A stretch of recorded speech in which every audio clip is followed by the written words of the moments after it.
So ಇದು ಒಂದು super food, weight ಲಾಸ್ಗೂ ಕೂಡ ಹೆಲ್ಪ್ ಆಗುತ್ತೆ. ಜ್ಯೂಸ್ ರೆಡಿ ಆಯಿತು. ಇದೆ ಬಟ್ ಕಬ್ಬಿನ ಜ್ಯೂಸ್ ಥರ ಟೇಸ್ಟಿ ಆಗಿರಲ್ಲ, ಬಟ್ ಇದ್ರ ಟೇಸ್ಟ್ ತುಂಬ ಚೆನ್ನಾಗಿರುತ್ತೆ. ಎಷ್ಟು ಸನ್ಸ್ಕ್ರೀನ್ ಲೋಷನ್ ಎಷ್ಟು ಶೈನಿಂಗ್ ಬರ್ತಾ ಇದೆ ಅಂತ.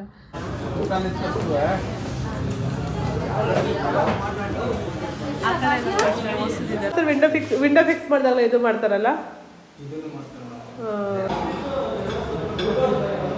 ಇವತ್ತು ಡಿನ್ನರ್ಗೆ ನಾನು ಸಲಾಡ್ ಮಾಡ್ಕೊಂಡಿದ್ದೀನಿ. ಸೊ ಸಲಾಡಿಗೆ ಹಾಯ್ ನಮಸ್ತೆ ಎಲ್ರಿಗೂ, welcome back to my YouTube channel. ಎಲ್ಲರೂ ಹೇಗಿದ್ದೀರಾ? ನೀವೆಲ್ಲರೂ ತುಂಬ ಚೆನ್ನಾಗಿದ್ದೀರಾ ಅನ್ಕೊತಾ ಇದ್ದೀನಿ. ಹಾಗೆ ನಾನು ಇವತ್ತು ಡೈಲಿ ವ್ಲಾಗ್ನ ಮಾಡ್ತಾ ಇದ್ದೀನಿ. ಸೊ ಇವತ್ತಿನ vlog day 6 of 60 days weight loss challenge. So ಬೆಳಗ್ಗೆನೇ ಎದ್ದ ತಕ್ಷಣ ನನ್ನ ವೆಯ್ಟ್ನ ಚೆಕ್ ಮಾಡಿಕೊಂಡೆ. ನನ್ನ ವೆಯ್ಟಲ್ಲಿ ಸ್ವಲ್ಪ ಚೇಂಜಸ್ ಕೂಡ ಇತ್ತು, ಹಾಗಾಗಿ ನೋಡಿ ಖುಷಿ ಆಯಿತು. ನನ್ನ ಮಗಳು ತೋರ್ಸಮ್ಮ ಅಂತ ನಾನು ಇಲ್ಲ 10 daysಗೆ ಒಂದ್ಸಲ ತೋರಿಸ್ತೀನಿ ಅಂತ ಹೇಳಿದ್ದೀನಿ ಅಂತ ಅದನ್ನು ಫೋಲ್ಡ್ ಮಾಡಿ ಹಾಗೆ ಇಟ್ಕೊಂಡೆ. ಅದಾದಮೇಲೆ ಇಲ್ಲಿ ಬೆಳಗ್ಗೆನೇ ಸೊ ವೆಯ್ಟ್ ಚೆಕ್ ಮಾಡ್ಕೊಂಡಾದ್ಮೇಲೆ ನೆಕ್ಸ್ಟ್ ನಂದು ಬಿಸಿ ನೀರು ಕುಡಿಯೋದಿರುತ್ತಲ್ಲ, ಅದಕ್ಕೆ ಇವತ್ತು ನಾನು ಧನಿಯಾ ವಾಟರ್ನ ಕುಡಿತಾ ಇದ್ದೀನಿ. ಸೊ 2 ಟೇಬಲ್ ಸ್ಪೂನ್ ಧನಿಯಾನ 1.5 ಗ್ಲಾಸಷ್ಟು ನೀರಿಗೆ ಹಾಕಿ ಚೆನ್ನಾಗಿ ಕುದಿಸಿ ಅದು ಕಲರ್ ಬಿಡೋ ತನಕ ಚೆನ್ನಾಗಿ ಕುದಿಸ್ಕೋಬೇಕು. ಇದು ಕುಡಿಯೋದ್ರಿಂದ ವೆಯ್ಟ್ ಲಾಸ್ಗೂ ತುಂಬಾ ಹೆಲ್ಪ್ ಆಗುತ್ತೆ. ಹಾಗೆಯೇ PCOD ಪ್ರಾಬ್ಲಮ್ಗೂ ರೆಗ್ಯುಲೇಟ್ ಮಾಡೋಕ್ಕೂ ತುಂಬಾ ಹೆಲ್ಪ್ ಆಗುತ್ತೆ. ಹಾಗೆಯೇ ನಿಮ್ಮ ಬ್ಲಡಲ್ಲಿರೋ ಶುಗರ್ನ ಕಮ್ಮಿ ಮಾಡೋಕ್ಕೂ ಹೆಲ್ಪ್ ಆಗುತ್ತೆ. ಸೊ ಇದನ್ನು ರೆಗ್ಯುಲರಾಗಿ 3 months ತೊಗೊಳೋದ್ರಿಂದ ನಿಮ್ಮ ಥೈರಾಯ್ಡ್ ಲೆವೆಲ್ನು ಕೂಡ ನಾರ್ಮಲ್ ಮಾಡ್ಕೊಬೋದು. ಹಾಗಾಗಿ ನಾನಿವತ್ತು ಬೆಳಗ್ಗೆನೇ ಈ ವಾಟರ್ನ ತೊಗೊತಾ ಇದ್ದೀನಿ. ಕುದಿಸಿ 1.5 ಲೋಟ ನೀರು ಹಾಕಿರ್ತೀವಲ್ಲ, ಅದು 1 ಲೋಟ ಬರೋ ತನಕ ಕುದಿಸಿದ್ರೆ ಚೆನ್ನಾಗಿ ಸೊ ಈ ಥರ ಕಲರ್ ಬರುತ್ತೆ, ಯೆಲ್ಲೋ ಕಲರ್ ಬರುತ್ತಲ್ಲ. ಇದನ್ನು ನೀವು ಬೇಕಾದರೆ ಸೋದಿಸ್ಬಿಟ್ಟು ಬೇಕಾದರೂ ಕುಡಿಬೋದು, ಇಲ್ಲ ಹಾಗೆ ಬೇಕಾದ್ರೂ ಕುಡಿಬೋದು. ಧನಿಯಾ ಏನು ತಿನ್ನೋದಕ್ಕೆ ಚೆನ್ನಾಗೇ ಇರುತ್ತೆ ನೀರಲ್ಲಿ ಬೆಂದಮೇಲೆ. ಸೊ ನಾನೇನು ಅದನ್ನು ಫಿಲ್ಟರ್ ಮಾಡೋಕ್ಕೆ ಹೋಗಿಲ್ಲ, ಹಾಗೆಯೇ ಸೊ ಸ್ವಲ್ಪ ಬಿಸಿ ಆರಿದ್ಮೇಲೆ ಸೊ ಹಾಗೆ ಅದ್ರ ಜೊತೆನೇ ಧನಿಯಾನು ತಿಂದ್ಕೊಂಡು ಸೊ ಆ ನೀರನ್ನು ಕುಡಿದೆ. ನನಗೆ ಧನಿಯಾ ಇಷ್ಟ ಆಗುತ್ತೆ. ನಾನು ಧನಿಯಾ ಕಾಫಿ ಎಲ್ಲ ಚಿಕ್ಕ ವಯಸ್ಸಲ್ಲಿ ಜಾಸ್ತಿ ಕುಡಿತಾ ಇದ್ದೆ, ಹಾಗಾಗಿ ಅಭ್ಯಾಸ ಇದೆ. ಧನಿಯಾನು ಕೂಡ ತಿನ್ಬೋದು. ಹಾಗೆ ಇದರಲ್ಲಿ ವೆಯ್ಟ್ ಲಾಸ್ ಕೂಡ ತುಂಬಾ ಚೆನ್ನಾಗಿ ಕೂಡ ಆಗುತ್ತೆ. ಸೊ ನೀವು ಕೂಡ ಯಾರಾದ್ರು ವೆಯ್ಟ್ ಲಾಸ್ ಪ್ರೋಗ್ರಾಮಲ್ಲಿ ಇದ್ದರೆ ಈ ವಾಟರ್ನ ಆ್ಯಡ್ ಮಾಡಿಕೊಡಿ, ಒಳ್ಳೆ ರಿಸಲ್ಟ್ ಕೂಡ ನೀವು ತೊಗೊಬೋದು. ಅಷ್ಟರಲ್ಲಿ ನನ್ನ ಮಗಳು ಕೂಡ ಸ್ಕೂಲಿಗೆ ಹೋಗಿ ರೆಡಿ ಆದಳು. ಅವಳಿಗೆ ಜಡೆ ಹಾಕಿದ್ದೆ, ಅಮ್ಮ ಜಡೆ ಕರೆಕ್ಟಾಗಿಲ್ಲ ಅಂತ ಡೈಲಿ ಇದೊಂದು ಕಂಪ್ಲೇಂಟು ನನಗೆ. ನಾನು ಬೈದ್ನಾ ಎದ್ದೇಳು ಸ್ಕೂಲಿಗೆ ಲೇಟ್ ಆಗುತ್ತೆ ಅಂತ ಹೇಳಿದ್ದು ಅಷ್ಟೇ ಮಮ್ಮಿ. ಮಮ್ಮಿ ಮತ್ತೆ ಕೇಳಲ್ಲ ನೀನು? ಕೇಳಲ್ಲ? ಬ್ಯಾಡ್ ಬಾಯ್ ನೀನು. ಬ್ಯಾಡ್ ಬಾಯ್ನಾ ಗುಡ್ ಬಾಯ್ನಾ?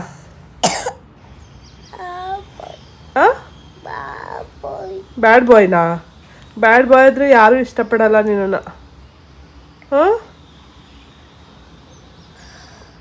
ಬೇಗ ಬೇಗ ಬಾ ಮಗನೇ, ಟೈಮ್ ಮುಗುತ್ತೆ ಸ್ಕೂಲಿಗೆ. ಸ್ನಾನ ಮಾಡ್ಕೊಬಾ. ಹಂಗೆಲ್ಲ ಮಾಡಬಾರ್ದು. ಬಾಸುಗೆ ಬೆಳಗ್ಗೆ ನಿದ್ದೆ ಕರೆಕ್ಟಾಗಿ ಆಗಿಲ್ಲ ಅಂದರೆ ಈ ಥರನೇ ಫುಲ್ಲು ಕ್ರ್ಯಾಂಕಿಯಾಗಿ ಹತ್ಕೊಂಡಿರ್ತಾನೆ. ಅವ್ನ ಮೂಡ್ ಸರಿ ಹೋಗಬೇಕು ಅಂದರೆ ನಾವು ಒಂದಷ್ಟು ಅವನಿಗೆ ಹುಪ್ಪಿಸಿ ಅವನನ್ನು ಫುಲ್ಲು ಪ್ಯಾಂಪರ್ ಮಾಡಬೇಕು. ಸೊ ಪ್ಯಾಂಪರ್ ಮಾಡಿ ಸ್ವಲ್ಪ ಹೊತ್ತು ಆದಮೇಲೆ ಸರಿ ಹೋಗ್ತಾನೆ. ಇವಾಗ ಅವನು ಕೂಡ ಸ್ಕೂಲಿಗೆ ರುದ್ದಿನ ಹಾಗೆಯೇ ಬಾಸನ ಇಬ್ಬರೂ ಸ್ಕೂಲಿಗೆ ರೆಡಿ ಮಾಡ್ತಾ ಇದ್ದೆ. ಸೊ ಅವ್ರಿಗೆ 9 o'clock ಇರೋ ಸ್ಕೂಲು. ಹಾಯ್ ಎಲ್ರಿಗೂ ನಮಸ್ತೆ, welcome back to my YouTube channel. So ಬೆಳಗ್ಗೆಯಿಂದನೇ ಇವತ್ತಿನ ವ್ಲಾಗ್ನ ಸ್ಟಾರ್ಟ್ ಮಾಡಿದ್ದೀನಿ. ಸೊ ಬೆಳಗ್ಗೆಯಿಂದ ಏನೇನಾಯಿತು ಅನ್ನೋದನ್ನ ಶೇರ್ ಮಾಡ್ಕೊಂಡಿದ್ದೀನಿ. ಇವಾಗ ನಂದು ಬ್ರೇಕ್ಫಾಸ್ಟ್ ಟೈಮ್. ಸೊ ನಾನಿವತ್ತು ಬ್ರೇಕ್ಫಾಸ್ಟಿಗೆ ಏನು ತೊಗೊತಾ ಇದ್ದೀನಿ ಅಂತ ತೋರಿಸ್ತಾ ಇದ್ದೀನಿ. ಇವತ್ತು ನನ್ನ ಬ್ರೇಕ್ಫಾಸ್ಟು ತೀರಾ ಸಿಂಪಲ್ ಆಗಿರುತ್ತೆ. ಸೊ ಇವತ್ತು ನನ್ನ ಬ್ರೇಕ್ಫಾಸ್ಟಿಗೆ ನಾನು ಆಶ್ಕಾರ್ಡ್ ಜ್ಯೂಸ್ ತೊಗೊತಾ ಇದ್ದೀನಿ. ಏನು ಬೂದ್ ಕುಂಬಳಕಾಯಿ ಬರುತ್ತಲ್ಲ, ಸೊ ಇದು ಒಂದು ಸೂಪರ್ ಫುಡ್ಡು, ವೆಯ್ಟ್ ಲಾಸ್ಗೂ ಕೂಡ ಹೆಲ್ಪ್ ಆಗುತ್ತೆ. ಸೊ ಹಾಗಾಗಿ ನಾನು ಇವತ್ತು ಈ ಜ್ಯೂಸ್ನ ತೊಗೊತಾ ಇದ್ದೀನಿ. ಬನ್ನಿ ಇದನ್ನು ಹೇಗೆ ಮಾಡ್ಕೊಳ್ಳೋದು ಅಂತ ತೋರಿಸ್ತೀನಿ. ಸೊ ವೆಯ್ಟ್ ಲಾಸ್ಗೆ ಒಂದು ಸೂಪರ್ ಫುಡ್ ಅಂತಲೇ ಹೇಳ್ಬೋದು. ಇದ್ರದ್ದು ಜ್ಯೂಸ್ ಅಂತಲೂ ಸಖತ್ತಾಗಿ ವರ್ಕ್ ಆಗುತ್ತೆ. ಹಾಗೆ ನಿಮ್ಗೆ ಏನಾದ್ರೂ ಹಿಂದಿನ ದಿನ ಏನಾದ್ರು ಡೈಜೆಷನ್ ಕರೆಕ್ಟಾಗಿ ಆಗಿಲ್ಲ, ಗ್ಯಾಸ್ಟ್ರಿಕ್ ಇದೆ, ಆ ಥರ ಏನಾದರೂ ಪ್ರಾಬ್ಲಮ್ ಇದ್ದರೆ ಇದು ಬೆಸ್ಟಾಗಿ ವರ್ಕ್ ಮಾಡುತ್ತೆ. ಸೊ ಇದನ್ನು ಹೇಗೆ ಮಾಡ್ಕೊಳ್ಳೋದು ಅನ್ನೋದು ತೋರಿಸ್ತೀನಿ. ಸೊ ಇವಾಗ ಈ ಬೂದು ಕುಂಬಳಕಾಯಿನ ಕಟ್ ಮಾಡ್ಕೊಳ್ಳೋಣ. ಸೊ ನಮ್ಗೆ ಎಷ್ಟು ಬೇಕು ಅಷ್ಟನ್ನ ಮಾತ್ರ ತೊಗೊಳ್ಳೋಣ. ಸೊ ಒಂದು ಬೂದು ಕುಂಬಳಕಾಯಿ ತಂದರೆ ಆಲ್ಮೋಸ್ಟ್ ನೀವು 4 ಟೈಮು ಜ್ಯೂಸ್ನ ಮಾಡ್ಕೊಂಡು ಕುಡಿಬೋದು. 4 ದಿನ ಜ್ಯೂಸ್ ಆಗುತ್ತೆ. ಬಟ್ ಆದರೆ ರೆಗ್ಯುಲರ್ ಬೇಸಿಸ್ ಆಗಿ ಈ ಜ್ಯೂಸ್ನ ಕುಡಿಬಾರ್ದು. ಸೊ ವೀಕ್ಲಿ 2 or 3 times ಕುಡಿಬೋದು. ಸೊ ನಂತರ ಕೋಲ್ಡ್ ಬಾಡಿ ಆದರೆ ಸೊ ಸ್ವಲ್ಪ ವೀಕ್ಲಿ 1 or 2 times ಬೆಟರ್ ಅನ್ಕೋತೀನಿ. ಸೊ ಈ ಥರ ಕಟ್ ಮಾಡಿಕೊಂಡು ನಮಗೆ ಇಷ್ಟೇ ಸಾಕಾಗಿದೆ. ಇದನ್ನು ಎತ್ತಿಟ್ಬಿಡೋಣ. ಸೊ ಇದನ್ನು ನೆಕ್ಸ್ಟ್ 3 ಡೇಸಿಗಾಗುತ್ತೆ. ಸೊ ಇದನ್ನು ಸಿಪ್ಪೆ ತೆಗೆದ್ಬಿಟ್ಟು ಸ್ಟೋರ್ ಮಾಡಿಟ್ರೆ ಆಲ್ಮೋಸ್ಟ್ 1 ವೀಕ್ ತನಕನೂ ಇದನ್ನು ಸ್ಟೋರ್ ಮಾಡಿಡ್ಬೋದು. ಹೀಗೆ ಇಟ್ಟರೆ ಹಾಳಾಗೋ ಚಾನ್ಸಸ್ ಇರುತ್ತೆ. ಹಾಗಾಗಿ ಇದ್ರ ತಿರುಳೆಲ್ಲ ತೆಗೆದು ಸೊ ಇದನ್ನು ಕಟ್ ಮಾಡಿ ಬಾಕ್ಸಲ್ಲಿ ಹಾಕಿಟ್ಕೊಳ್ಳೋಣ. ಸೊ ಫಸ್ಟ್ ನಮ್ಮ ಜ್ಯೂಸನ್ನ ರೆಡಿ ಮಾಡ್ಕೊಳ್ಳೋಣ. ಜ್ಯೂಸನ್ನ ರೆಡಿ ಮಾಡ್ಕೊಳ್ಳೋದಕ್ಕೆ ಫಸ್ಟು ಸಿಪ್ಪೆನ ತೆಗೆಯೋಣ.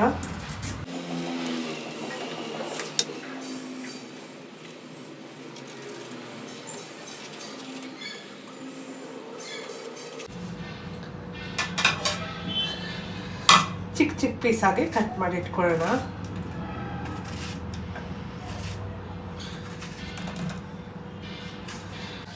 ಸೊ ಇಲ್ಲಿ ನೀಟಾಗಿ ಕಟ್ ಮಾಡ್ಕೊಂಡಿದ್ದೀವಿ. ಬನ್ನಿ ಇವಾಗ ಜ್ಯೂಸ್ ಮಾಡ್ಕೊಳ್ಳೋಣ. ಇದನ್ನು ನಾನು ಇಲ್ಲಿ ಬೂದ್ಗುಂಬಳಕಾಯಿ ಕಟ್ ಮಾಡ್ಕೊಂಡಿರೋದು, ಹಾಗೆಯೇ ಅದ್ರ ಜೊತೆಗೆ ಪೆಪ್ಪರ್ ಕೂಡ ತೊಗೊಂಡಿದ್ದೀನಿ. ಸೊ ಕೋಲ್ಡ್ ಬಾಡಿ ಇದ್ದವರು ಪೆಪ್ಪರ್ನ ಆ್ಯಡ್ ಮಾಡ್ಕೊಳ್ಳಿ. ಸೊ ಅವಾಗ ಸ್ವಲ್ಪ ಕೋಲ್ಡ್ ಆಗುತ್ತೆ, ಕಮ್ಮಿ ಆಗುತ್ತೆ. ಅದ್ರ ಜೊತೆಗೆ ನಾನು ಸಾಲ್ಟ್ ತೊಗೊಂಡಿದ್ದೀನಿ. ನಿಮ್ಮ ಹತ್ರ ಪಿಂಕ್ ಸಾಲ್ಟ್ ಇದ್ದರೆ ಪಿಂಕ್ ಸಾಲ್ಟ್ ಆದರೂ ಯೂಸ್ ಮಾಡ್ಕೋಬೋದು. ಸೊ ನಾನು ವೈಟ್ ಸಾಲ್ಟ್ನ ಯೂಸ್ ಮಾಡ್ತಾ ಇದ್ದೀನಿ. ಸೊ ಇವಾಗ ಇದನ್ನು ಗ್ರೈಂಡ್ ಮಾಡ್ಕೊಳ್ಳೋಣ. ಬನ್ನಿ ಒಂದು ಮಿಕ್ಸಿ ಜಾರ್ನ ತೊಗೊಂಡು ಫಸ್ಟು ಕಟ್ ಮಾಡಿರೋ ಆ್ಯಶ್ ಕಾರ್ಡೆಲ್ಲ ಹಾಕೊಳ್ಳೋಣ.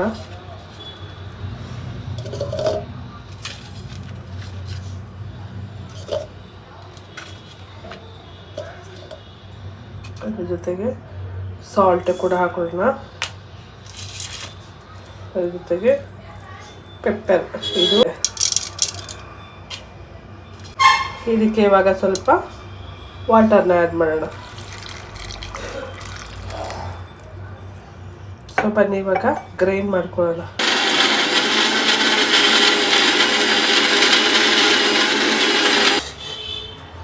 ಸೊ ಇವಾಗ ನಮ್ಮ ಜ್ಯೂಸ್ ರೆಡಿ ಆಗಿದೆ. ಇದನ್ನ ಸೋಸ್ಕೊಳ್ಳೋಣ.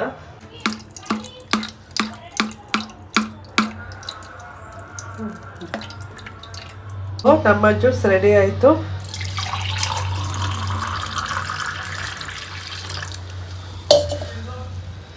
ನೋಡಿ ಹೇಗೆ ಕಾಣಿಸ್ತಿದೆ ಅಂತ. ಇದಕ್ಕೆ ನೀವು ಬೇಕಾದರೆ ಹನಿ ಹಾಗೆಯೇ ಲೆಮನ್ನ ಕೂಡ ಯೂಸ್ ಮಾಡ್ಬೋದು. ಸೊ ನಾನಿವಾಗ ಹೀಗೆ ಕುಡಿತೀನಿ. ಸೊ ನಾನು ಆಲ್ರೆಡಿ ಉಪ್ಪು ಮತ್ತು ಪೆಪ್ಪರ್ ಹಾಕಿದ್ದೀನಲ್ವ, ಸೊ ಹೀಗೆ ಕುಡಿಯೋದಕ್ಕೆ ಚೆನ್ನಾಗಿರುತ್ತೆ. ಸೊ ನೋಡಿ ನಮ್ಮ ಆ್ಯಶ್ ಕಾರ್ಡ್ ಜ್ಯೂಸ್ ರೆಡಿ ಆಗಿದೆ. ಸೊ ಇದು ನೋಡೋಕೆ ಸ್ವಲ್ಪ ಈ ಕಬ್ಬಿನ ಜ್ಯೂಸ್ ಬರೋ ಥರ ಸೇಮ್ ಅದೇ ಥರ ಕಾಣಿಸ್ತಾ ಇದೆ. ಬಟ್ ಕಬ್ಬಿನ ಜ್ಯೂಸ್ ಥರ ಟೇಸ್ಟೇ ಆಗಿರಲ್ಲ. ಬಟ್ ಇದ್ರ ಟೇಸ್ಟು ತುಂಬ ಚೆನ್ನಾಗಿರುತ್ತೆ.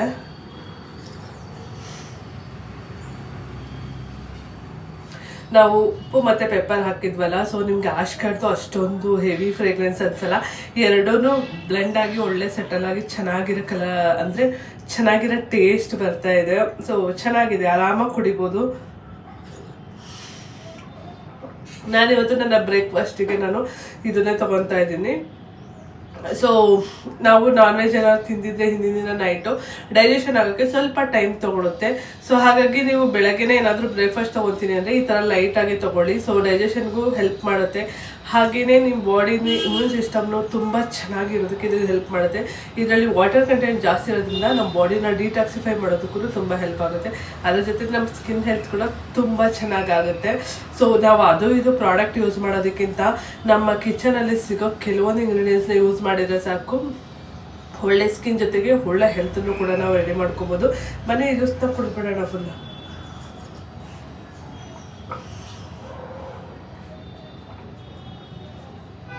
ಹಾಗೆ ಅನ್ನಿಗೆಲ್ಲಿ ಮೊಸರನ್ನ ಮಾಡಿದ್ದೀನಿ. ಸೊ ಅವ್ರು ಮೊಸರನ್ನ ತಿಂತೀನಿ ಅಂದರು, ಹಾಗಾಗಿ ಅವರೊಬ್ಬರಿಗೆ ಮೊಸರನ್ನ ಮಾಡಿದ್ದೀನಿ.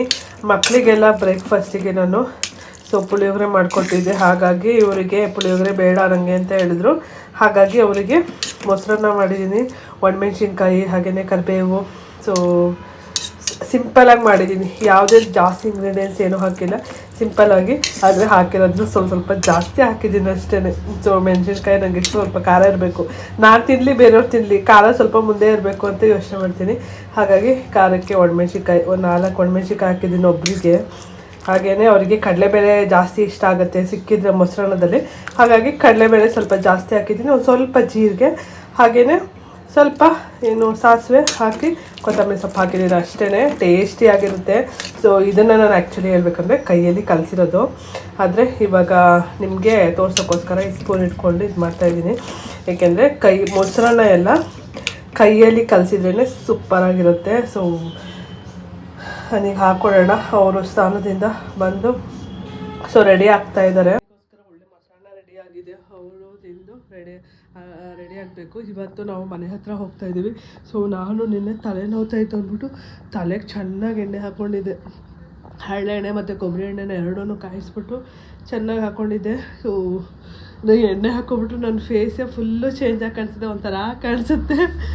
ನಾನು ಅದಕ್ಕೆ ಜಾಸ್ತಿ ಎಣ್ಣೆನೇ ಹಾಕೋಕ್ಕೋಗಲ್ಲ. ಅದ್ರಲ್ಲಿ ಕೂದಲೆಲ್ಲ ಬೇರೆ ರಫ್ ಅನ್ನಿಸ್ತಾ ಇತ್ತು. ಸೊ ಹಾಗಾಗಿ ತಲೆನೋವು ಬೇರೆ ಇತ್ತು. ಚೆನ್ನಾಗಿ ಹರಳೆಣ್ಣೆ ಹಾಕ್ಕೊಂಡು ಊರಿಂದ ಕೊಟ್ಟಿರೋ ಹರಳೆಣ್ಣೆ ಇದೆ, ಕಾಯಿಸ್ತಾ ಇದ್ದರೆ ಘಮ ಅಂತ ಬರ್ತಾ ಇರುತ್ತೆ ಸ್ಮೆಲ್ಲು. ಸೊ ಆ ಎಣ್ಣೆನ ಕಾಯಿಸ್ಬಿಟ್ಟು ಚೆನ್ನಾಗಿ ಹಚ್ಕೊಂಡಿದ್ದೀನಿ.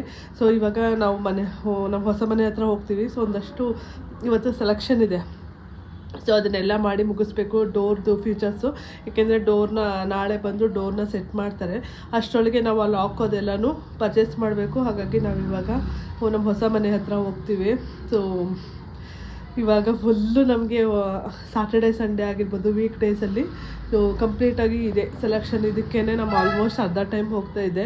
ಸೊ ಫೈನಲ್ ಸ್ಟೇಜಿಗೆ ಬಂದಾಗ ಈ ಥರ ಸೆಲೆಕ್ಷನ್ಗೆ ಎಲ್ಲ ಟೈಮ್ ಇಟ್ಕೋಬೇಕು. ಬಟ್ ಅನಿಗೆ ನೈಟ್ ಶಿಫ್ಟ್ ಇರೋ ಕಾರಣ ಅವ್ರಿಗೆ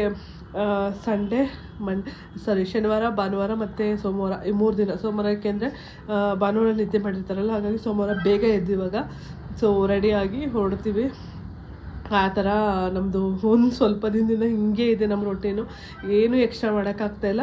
ಸೊ ಅಲ್ಲಿ ಬೆಳಗ್ಗೆ ಹೋದರೆ ನಾವು ಬರೋದಕ್ಕೆ ಸಂಜೆ ಆಗುತ್ತೆ. ಬಟ್ ಇವತ್ತು ಆ ಥರ ಆಗೋಲ್ಲ, ಏಕೆಂದರೆ ಈಗ ಮಕ್ಕಳನ್ನ ಸ್ಕೂಲಿಗೆ ಬಿಟ್ಟಿದ್ದೀನಲ್ಲ, ಅವನ್ನ ಕರ್ಕೊಂಬರ್ಬೇಕು. ಹಾಗಾಗಿ ಸ್ವಲ್ಪ ಬೇಗ ಬರ್ತೀವಿ. ಸೊ ನಾನು ಇವಾಗ ಸ್ನಾನಕ್ಕೆ ಹೋಗಿ ರೆಡಿಯಾಗಿ ಮತ್ತೆ ಸಿಗ್ತೀನಿ ನಾನು ನಿಮಗೆ. ಸೊ ಇವಾಗ ರೆಡಿ ಆಗಾಯಿತು, ಹೊರಡ್ತಾ ಇದ್ದೀವಿ ಮನೆ ಹತ್ರ. ನಾನು ಈ ಥರ ಒಂದು ಟಿ ಶರ್ಟ್ ಹಾಕ್ಕೊಂಡು ಒಂದು ಜೀನ್ಸ್ ಹಾಕ್ಕೊಂಡು ಸೊ ಈ ಥರ ಒಂದು ಫುಲ್ ಸ್ಲೀವ್ ಟಿ ಶರ್ಟ್ ಹಾಕ್ಕೊಂಡಿದ್ದೀನಿ. ಏಕೆಂದರೆ ಆಚೆ ಕಡೆ ಫುಲ್ ಬಿಸಿಲಿದೆ, ಹಾಗಾಗಿ ಕೈ ಹೋಗಿ ಬರೋ ವರ್ಷಕ್ಕೆ ಒಂದಷ್ಟು ಟ್ಯಾನ್ ಆಗಿಬಿಟ್ಟಿರುತ್ತೆ. ಫೇಸಿಗೆ ನಾನು ಸನ್ಸ್ಕ್ರೀನ್ ಲೋಷನ್ ಹಾಕ್ಕೊಂಡಿದ್ದೀನಿ. ನೋಡಿ ಎಷ್ಟು ಸನ್ಸ್ಕ್ರೀನ್ ಲೋಷನ್ದು ಎಷ್ಟು ಶೈನಿಂಗ್ ಬರ್ತಾಯಿದೆ ಅಂತ. ಇಲ್ಲೆಲ್ಲ ಕಾಣಿಸ್ತಾ ಇದೆಯಲ್ಲ, ಅದು ಸನ್ಸ್ಕ್ರೀನ್ ಲೋಷನ್ದು. ಸೊ ಯಾವುದು ಅಂದರೆ ನ್ಯೂಟ್ರೋಜನ ಸನ್ಸ್ಕ್ರೀನ್ ಲೋಷನ್ನು ನಾನು ಯೂಸ್ ಮಾಡೋದು. ತುಂಬ ಚೆನ್ನಾಗಿದೆ. ಸೊ ನಾನು ಆಲ್ರೆಡಿ ಹಾಕ್ಕೊಂಡು ಅದು 10 ನಿಮಿಷ ಆಗಿದೆ. ಸೊ ನಾವು ಹೊರಗಡೆ ಹೋಗೋಕ್ಕಿಂತ ಒಂದು 20 ಮಿನಿಟ್ಸ್ ಆರ್ 30 ಮಿನಿಟ್ಸ್ ಬಿಫೋರೇನೆ ಸನ್ಸ್ಕ್ರೀನ್ ಲೋಷನ್ನೇ ಯೂಸ್ ಮಾಡಬೇಕು. ಇಲ್ಲ ಅಂದರೆ ಹಾಕ್ಕೊಂಡ ತಕ್ಷಣ ಹೊರಗಡೆ ಹೋದರೆ ಸ್ಕಿನ್ನು ಡಾರ್ಕ್ ಆಗುತ್ತೆ. ಹಾಗಾಗಿ ಹಾಕ್ಕೊಂಡು ಒಂದು 20 ನಿಮಿಷ ಟೈಮ್ ಇದೆ ಅಂದರೆ ಒಂದು 30 ಮಿನಿಟ್ಸ್ ಬಿಟ್ಟು ನೀವು ಹೋದರೆ ಸೊ ಸ್ಕಿನ್ನು ಬ್ಲ್ಯಾಕ್ ಆಗೋಲ್ಲ. ಕೆಲವೊಬ್ಬೊಬ್ಬರಿಗೆ ಸನ್ಸ್ಕ್ರೀನ್ ಲೋಷನ್ ಹಾಕ್ಕೊಂಡ ತಕ್ಷಣವೇ ಸ್ಕಿನ್ ಡಾರ್ಕ್ ಆಯಿತು ಅಂತ ಹೇಳ್ತಾರೆ. ಸೊ ಇದೇ ರೀಸನ್ನು, ಹಾಕ್ಕೊಂಡ ತಕ್ಷಣವೇ ಹೊರಗಡೆ ಹೋದರೆ ಸೊ ಅದಿನ್ನೂ ನಿಮ್ಮ ಸ್ಕಿನ್ಗೆ ಅಬ್ಸರ್ವ್ ಮಾಡ್ಕೊಂಡಿರಲ್ಲ, ಹಾಗಾಗಿ ನಿಮ್ಮ ಸ್ಕಿನ್ ಡಾರ್ಕ್ ಆಗುತ್ತೆ. ಸೊ ಹೋಗೋಕ್ಕಿಂತ ಮುಂಚೆನೇ ಸನ್ಸ್ಕ್ರೀನ್ ಲೋಷನ್ನ ಆರಾಮಾಗಿ ಮುಂಚೆನೇ ಹಾಕ್ಕೊಂಡಿರಿ. ಸೊ ಬನ್ನಿ ಇವಾಗ ಹೊರಡೋಣ. ಅಲ್ಲಿ ಹೆಲ್ಮೆಟ್ ಎಲ್ಲ ಎತ್ಕೊತಾ ಇದ್ದಾರೆ. ನಂದೋನಿ ಏಕೆ ಅಲ್ಲೇ 2 ಹೆಲ್ಮೆಟ್ಟು ಪಕ್ಕದಲ್ಲೇ ಇಟ್ಟಿರ್ತೀನಿ. ಅವ್ರದ್ದು ಒಂದ್ಸಲ ಎತ್ಕೊಳ್ಳೋದಂತೆ, ನಂದೊಂದ್ಸಲ ಎತ್ಕೊಳ್ಳೋದಂತೆ. ಇಲ್ಲಿ ಫ್ಯಾಟ್ ಜಾಸ್ತಿ ಆಗ್ಬಿಟ್ಟೈತೆ.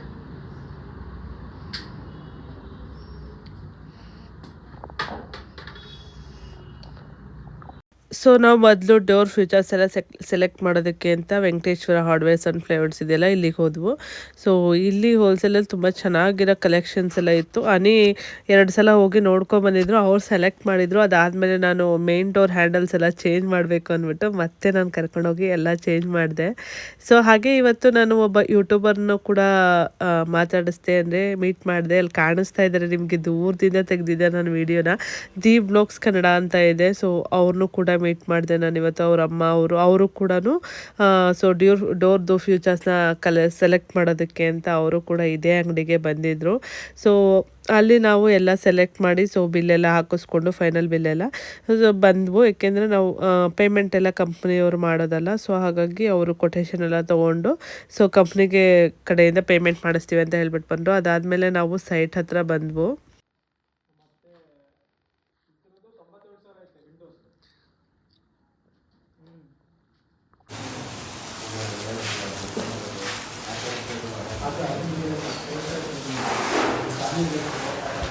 ಇನ್ನೊಂದು ಸ್ವಲ್ಪ ಇಲ್ಲಿ ಪ್ಲಾಸ್ಟಿಕ್ ಮಾಡಬೇಕಾಗಿತ್ತು, ಅದನ್ನು ಮಾಡ್ತಾಯಿದ್ದಾರೆ. ಪ್ಲಾಸ್ಟಿಕ್ ಅಲ್ಲ, ಅದು ಏನು ಕೋಟೆನೋ ಹೊಡಿತಾರಲ್ಲ ವೈಟ್ದು, ಅದನ್ನು ಹೊಡಿತಾ ಇದ್ದಾರೆ. ಸೊ ಮೇಲ್ಗಡೆ ಹೊಡೆದಿರಲಿಲ್ಲ, ಅದೊಂದು ಹಾಗೆ ಬಿಟ್ಬಿಟ್ಟಿದ್ರು. ಹಾಗಾಗಿ ಅದನ್ನು ಇವಾಗ ಹೊಡಿಸ್ತಾ ಇದ್ದೀವಿ. ಸೊ ಇನ್ನೂ ಪೂಜಾ ರೂಮ್ದು ಟೈಲ್ಸ್ ಹಾಕಿಲ್ಲ. ಸೊ ಎಲ್ಲ ಟೈಲ್ಸು ಸ್ಟಾಕ್ ಪೂಜಾ ರೂಮ್ದಲ್ಲೇ ಇದೆ, ಕಂಪ್ಲೀಟಾಗಿ ವೈಟು.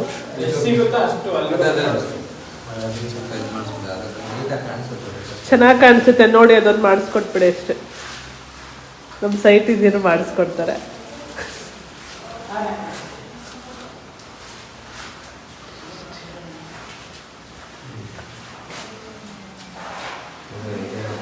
ಯಾವಾಗ ಬರ್ತಾರೆ? ವಿಂಡೋ ಫಿಕ್ಸ್ ಮಾಡಿದಾಗ ಇದು ಮಾಡ್ತಾರಲ್ಲ, ಅದು ಟೈಲ್ಸ್ ಬರುತ್ತಲ್ಲೂ. ಹಾಂ, ಸೈಡ್ ಫುಲ್ಲು ಏನಿಲ್ಲ ನೀನು ಹೇಳಿರೋದು ಹಂಗೆ ತಾನೆ, ಬಾಕ್ಸ್ ಟೈಪ್ ಬರುತ್ತೆ ಅಂತ. ಪರವಾಗಿಲ್ಲ, ಮಿಕ್ಕಿರೋದು ಹಾಕ್ಬಿಡಿ ಅಲ್ಲಿ ಮೇಲಕ್ಕೆ. ಚೆನ್ನಾಗಿ ಕಾಣಿಸಲ್ಲ ಆಮೇಲೆ.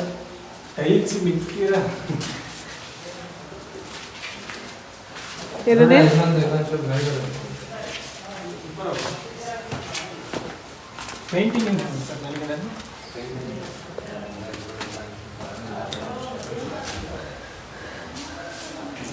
ಸೊ ಇಲ್ಲಿಗೆ ಮೇಲ್ಗಡೆ ಫುಲ್ಲು ನಾನು ಟೈಲ್ಸ್ನ ಹಾಕ್ಸೋಣ ಅಂತ ಈ ಬಾಕ್ಸ್ ಟೈಪ್ ಏನಿದೆ, ಈ ಬಾಕ್ಸ್ ಟೈಪಿಗೆ ಟೈಲ್ಸ್ ಹಾಕಿ ಅಂತ ಹೇಳ್ತಾ ಇದ್ದೀನಿ. ನೋಡೋಣ ಏನು ಮಾಡ್ತಾರೆ ಅಂತ. ಸೊ ಮೇ ಬಿ ನಾವೇ ಕೊಡಿಸ್ಬೇಕಾಗತ್ತೆ, ಏಕೆಂದರೆ ಇದಕ್ಕೆ ಟೈಲ್ಸ್ ಇಲ್ಲ, ಖಾಲಿಯಾಗಿದೆ ಬ್ಲ್ಯಾಕ್ ಕಲರ್ದು. ಹಾಗಾಗಿ ಕೆಳಗಡೆ ಹಾಕಕ್ಕೆ ಮಾತ್ರ ಇಟ್ಕೊಂಡಿರ್ತಾರೆ. ಸೊ ನಾನು ಈ ಥರ ಸೈಡ್ ಕೊಡಿಸಿದ್ರೆ ಚೆನ್ನಾಗಿರುತ್ತೆ ಅಂತ, ಯಾಕೆಂದರೆ ಇಲ್ಲಿ UPS ವಿಂಡೋ ಬರುತ್ತಲ್ಲ, ಸ್ಲೈಡಿಂಗ್ ವಿಂಡೋ ಬರುತ್ತೆ ದೊಡ್ಡದು. ಸೊ ಇಲ್ಲಿಗೆಲ್ಲ ಹುಡ್ಡನ್ನು ಹಾಕಿಸ್ಬೇಕಾಗತ್ತೆ ನಾವು, ಮತ್ತೆ ಅದು ಇಂಟೀರಿಯರಲ್ಲಿ ಮಾಡಿಸ್ಕೋಬೇಕಾಗುತ್ತೆ. ಅದ್ರ ಬದಲು ಸೊ ಇಲ್ಲಿಗೆ ಬ್ಲ್ಯಾಕ್ ಕಲರ್ ಬಾರ್ಡರ್ ಹಾಕ್ಸಿದ್ರೆ ಚೆನ್ನಾಗಿರುತ್ತೆ. ಹಾಗೆ ಇದು ನಮ್ಮ ಇದು ಬಾಲ್ಕನಿದು ಔಟು ಇದು ಲುಕ್ ಈ ಥರ ಕಾಣಿಸುತ್ತೆ. ಇಲ್ಲೊಂದು ಮರ ಇತ್ತು ಪಾಪ, ಅದನ್ನು ನಾವು ಮನೆ ಕಟ್ಟಾಗಿ ಹಿಡ್ದಾಗಿದೆ. ಅದು ರೆಕ್ಕೆಗಳನ್ನ ಕಟ್ ಮಾಡಿ ಪಾಪ ಅದು ಬಡವಾಗಿ ಹೋಗ್ಬಿಟ್ಟೈತೆ. ಎಷ್ಟು ರೆಕ್ಕೆಗಳನ್ನ ಕಟ್ ಮಾಡಿದ್ದಾರೆ, ಮೀನ್ಸ್ ಎಲ್ಲ ಈ ಕಡೆಗೆ ಬರ್ತಾಯಿತ್ತು, ಮನೆ ಕಡೆಗೆ ಫುಲ್ ಬರ್ತಾಯಿತ್ತು. ಹಾಗಾಗಿ ಆ ರೆಕ್ಕೆಗಳನ್ನೆಲ್ಲ ಕಟ್ ಮಾಡಿ ಸೊ ಇನ್ನು ಸ್ವಲ್ಪ ಹಂಗೆ ಬಿಟ್ಟಿದ್ದಾರೆ. ಇದು ಇಂಟೀರಿಯರಲ್ಲಿ ಎಲಿವೇಷನಲ್ಲಿ ಚೆನ್ನಾಗಿ ಕಾಣಿಸಲ್ಲ, ತೆಗ್ಸಾಕಿ ಮೇಡಮ್ ಅಂದರು. ಆದರೆ ಚೆನ್ನಾಗಿದೆ, ನೆರಳೆಲ್ಲ ಚೆನ್ನಾಗಿ ಬರುತ್ತೆ ಹೊಂಗೆ ಗಿಡ ಅಂದ್ಬಿಟ್ಟು ಹಾಗೆ ಬಿಟ್ಟಿದ್ದೀವಿ. ಸೊ ಇದು ಔಟ್ಲುಕ್ ನಮ್ಮ ಮನೆಯಿಂದ ಆಚೆಗೆ ಈ ಥರ ಇರುತ್ತೆ. ಬಾಲ್ಕನಿಗೆ ಬಂದು ನಿಂತ್ಕೊಂಡ್ರೆ ಈ ಥರ ಕಾಣಿಸುತ್ತೆ ಕೆಳಗಡೆ. ಇವಾಗ ಟೈಮ್ ಬಂದು ಆಲ್ಮೋಸ್ಟ್ 2:30 ಆಗ್ತಾಯಿದೆ. ಸೊ ಹಾಗಾಗಿ ನಾವೆಲ್ಲೇ ಇದ್ದೀವಲ್ಲ, ಮಕ್ಕಳನ್ನ ನಮ್ಮ ಅದಕ್ಕೆ ಕರ್ಕೊಂಬರೋಕೆ ಹೇಳಿದ್ದೀವಿ. ಅವ್ರು ಕರ್ಕೊಂಬರ್ತಾರೆ. ಕ್ಯೂಟಿ ಬರೋ ಅಷ್ಟರಲ್ಲಿ ನಾವೇ ಹೋಗ್ತೀವಿ. ಕ್ಯೂಟಿ 3:30ಗೆ ಬರೋದು. ನಾನು ಬೇರೆ ಇವತ್ತು ಹ್ಯಾಶ್ ಕಟ್ ಜ್ಯೂಸ್ ಕುಡ್ದಿದ್ದ, ಅಂದರೆ ಏನೋ ಇನ್ನೂ ಹೊಟ್ಟೆ ಹಸಿವಾಗಿಲ್ಲ. ನಾನು ಇಷ್ಟೊಂದು ಹೊಟ್ಟೆ ಹಸಿವು ಸ್ಟಾರ್ಟ್ ಆಗುತ್ತೆ ಅಂದ್ಕೊಂಡೆ, ಇನ್ನೂ ಹೊಟ್ಟೆ ಹಸಿತಾ ಇಲ್ಲ. ಸೊ ಏಕೆಂದರೆ ಬರೀ ಜ್ಯೂಸ್ ಕುಡ್ದಿದ್ದು, ಹೊಟ್ಟೆ ಅಷ್ಟೊಂದು ಫುಲ್ಲಾಗಿರಲಿಲ್ಲ. ಯಾಕೋ ಆಗ್ತಾಯಿಲ್ಲ, ನೋಡೋಣ. ಸೊ ಬಟ್ ಆ ಟೈಮಿಗೆ ಕರೆಕ್ಟಾಗಿ ತಿನ್ನಬೇಕು. ಇವತ್ತು ಸ್ವಲ್ಪ ಲೇಟೇ ಆಗೋಗ್ಬಿಡುತ್ತೆ. ಇವತ್ತೇ ನಾನು ಜ್ಯೂಸ್ ಕೊಡ್ತಿದ್ದೀನಿ. ಮನೇಲಿದ್ದಿದ್ರೆ ಏನಾದರೂ ಅದು ಇದು ಸ್ವಲ್ಪ ತಿಂತಾ ಇರ್ತಿದ್ದೆ, ಇವತ್ತೇನೂ ಇಲ್ಲ. ಸೊ ಬೇಕಾದ್ರೆ ಒಂದು ಎಳ್ನೀರು ಏನಾದರೂ ಕುಡ್ಕೊಂಡು ಹೋಗೋದು, ಮನೆಗೆ ಹೋಗಿ ಡೈರೆಕ್ಟಾಗಿ ಊಟ ಮಾಡೋದು. ಅಡುಗೆ ಬೇರೆ ಮಾಡಿಲ್ಲ, ಮಾಡಬೇಕು. ಇಲ್ಲ ಹೊರಗಡೆ ತಿನ್ಕೋಗೋದು, ಏನು ನೋಡಬೇಕು. ಇನ್ನೇನೇನು ಪೆಂಡಿಂಗ್ ವರ್ಕ್ ಏನೇನಿದೆ ಸೊ ಎಲ್ಲ ಚೆಕ್ ಮಾಡ್ತಾಯಿದ್ದಾರೆ. ಯಾಕೆಂದರೆ ಈ ಮಂತ್ ಎಂಡು ನಮಗೆ ಕೀ ಕೊಡ್ತಾರೆ. ಈ ಮಂತ್ ಎಂಡ್ ಕೊಡ್ತೀರಾ ಅಲ್ಲ ಕೊಟ್ರೆ ಕೀನಾ? ಇವತ್ತೇನು ಕೊಡ್ತೀರಾ? ಈ ಮಂತ್ ಎಂಡ್ ಕೊಡ್ತೀರಾ ತಾನೆ ಅಂತ ಅವ್ರು, ಯಾಕೆಂದ್ರೆ ಡೇಟ್ ಹೇಳ್ತಾ ಇಲ್ಲ. ಆಮೇಲೆ ಡೇಟ್ ಹೇಳಿದ್ರೆ ನಾನು ಇಟ್ಕೊಂಡ್ಬಿಡ್ತೀನಿ, ಡೇಟ್ ಹೇಳಿದ್ರಾ ಅಂತ. ಹಾಗಾಗಿ ಅವ್ರು ಡೇಟ್ ಹೇಳ್ತಾ ಇಲ್ಲ. ಸೊ ಫೈನಲಿ ಈ ಮಂತ್ ಎಂಡಲ್ಲಿ ಕೊಡ್ತೀವಿ ಅಂತ ಆಲ್ರೆಡಿ ಡಿಸೈಡ್ ಆಗಿದೆ. ನೋಡೋಣ ಯಾವಾಗ ಬಿಟ್ಕೊಡ್ತಾರೆ ಅಂತ. ಅವ್ರು ಬಿಟ್ಕೊಟ್ಟ ತಕ್ಷಣ ನಾವಿನ್ನೂ ಇಂಟೀರಿಯರ್ಗೆಲ್ಲ ಮಾತಾಡಿ ಸೊ ಇಂಟೀರಿಯರ್ನ ಮಾಡಿಸ್ಬೇಕು. ಇವರು ಕೀ ಕೊಡೋ ತನಕ ನಾವು ಇಂಟೀರಿಯರ್ಗೆ ಹೋಗೋ ಹಾಗಿಲ್ಲ. ಸೊ ಇವ್ರದ್ದು ರೂಲ್ಸ್ ಬುಕ್ಕಲ್ಲಿ ಅದೇ ಥರ ಇರೋದು. ಅವ್ರದ್ದೇ ಇಂಟೀರಿಯರ್ನ ತೊಗೊಂಡ್ರೆ ಸೊ ಎರಡೂ ಒಟ್ಟಿಗೆ ಮುಗಿಸ್ತಾರೆ. ಬಟ್ ಅವ್ರ ಹತ್ರ ನಾವು ಇಂಟೀರಿಯರ್ನ ತೊಗೊಂಡಿಲ್ಲ. ಸೊ ಹಾಗಾಗಿ ನಾವು ಇಂಟೀರಿಯರ್ನ ಬೇರೆ ಬುಕ್ ಮಾಡ್ಕೊಳ್ಳೋದು.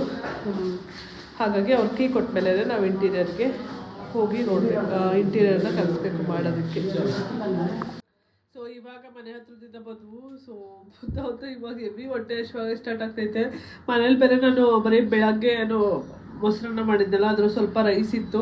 ಸೊ ಮೊಸರಿತ್ತು, ಅದನ್ನೇ ಇವಾಗ ಊಟ ಮಾಡ್ತಾಯಿದ್ದೀನಿ. ಸೊ ಇವಾಗ ಮಾಡ್ಕೊಳ್ಳೋದಕ್ಕೂ ಆಗಲ್ಲ, ಆಲ್ರೆಡಿ ಟೈಮ್ ಆಗಿಬಿಟ್ಟಿದೆ. 4 o'clock ಆಗ್ತಾ ಬರ್ತಾಯಿದೆ ಟೈಮು. ಸೊ ಇವಾಗ ಇನ್ನೇನು ಮಾಡ್ಕೊಳಕ್ಕಾಗುತ್ತೆ. ಸೊ ಇರೋದನ್ನೇ ತಿನ್ಕೊಂಬಿಡೋಣ ಬನ್ನಿ.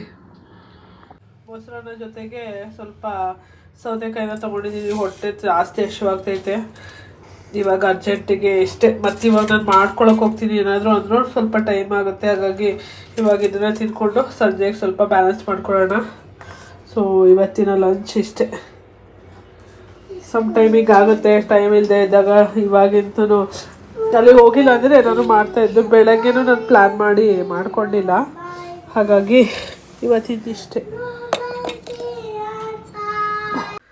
ಸೊ ಊಟ ಎಲ್ಲ ಮುಗಿಸಿ ಅದಾದಮೇಲೆ ಮತ್ತೆ ವೀಡಿಯೋನ ಕಂಟಿನ್ಯೂ ಮಾಡೋಕ್ಕೆ ಹೋಗಿರಲಿಲ್ಲ. ಸೊ ಆಮೇಲೆ ಈವ್ನಿಂಗ್ ಸ್ಟಾರ್ಟ್ ಮಾಡಿದೆ. ಈವ್ನಿಂಗ್ಗೆ 7 o'clock ಹಂಗೆ ಜಿಮ್ಮಿಗೆ ಹೋದೆ. ಜಿಮ್ಮಲ್ಲಿ ನಾನು ಇವತ್ತು ಚೆಸ್ಟು ಹಾಗೇನೆ ಟ್ರೈಸೆಪ್ಸ್ ವರ್ಕೌಟ್ ಇತ್ತು. ಸೊ ಅದೆಲ್ಲ ವರ್ಕೌಟ್ನ ಮುಗಿಸಿ ಮತ್ತೆ ನನಗೆ ಸ್ವಲ್ಪ ಹೆವಿ ಟಯರ್ಡ್ ಕೂಡ ಆಗ್ತಾಯಿತ್ತು. ಬೆಳಗ್ಗೆಯಿಂದ ಹೊರಗಡೆನೇ ಇದ್ದಲ್ಲ, ಸೊ ವಾಟರ್ ಇಂಟೇಕು ಕೂಡ ಕರೆಕ್ಟಾಗಿ ಆಗಿರಲಿಲ್ಲ. ಸೊ ಹಾಗಾಗಿ ಸ್ವಲ್ಪ ಟಯರ್ಡ್ನೆಸ್ ಫೀಲ್ ಆಗ್ತಾಯಿತ್ತು. ಹಾಗಾಗಿ ಬೇಗ ವರ್ಕೌಟ್ನ ಮುಗಿಸಿ ಸೊ ಮನೆಗೆ ಬಂದೆ.